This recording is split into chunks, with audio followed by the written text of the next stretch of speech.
J'ai toujours été créative, la création ça a toujours fait partie de ma vie parce que dès petite, je fabriquais déjà des objets en pâte à sel, des bijoux en pâte fimo avec des perles, des billes que j'essayais de vendre à mes voisins. Et ma mère a tous les ans eu pour la fête des mères son collier de nouilles version Sabrina, fabriqué avec le matériau que j'affectionnais particulièrement à ce moment-là.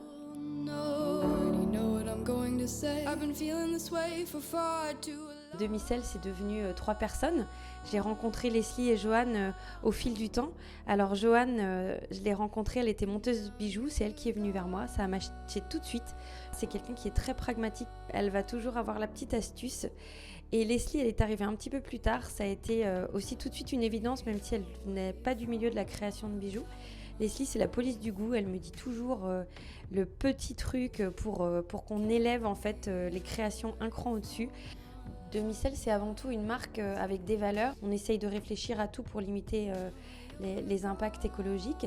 Et nos matières, on essaye de récupérer des cuirs via des recycleries, des circuits de récupération de matières auprès des maroquineries de luxe qui ne se servent plus de certaines peaux déclassées qui sont abîmées pour elles, mais pour nous, c'est des trésors.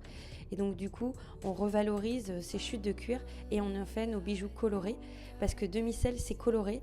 C'est vraiment l'optimisme, la joie de vivre, pétiller. On veut que les femmes qui portent demi-sel, elles portent ces valeurs engagées, mais ces valeurs aussi de girl power, de sourire, de joie, de couleur. Et c'est vraiment quelque chose qui est important. Vous pourrez nous retrouver sur notre site internet, sur les réseaux et dans une centaine de points de vente en France et à l'étranger.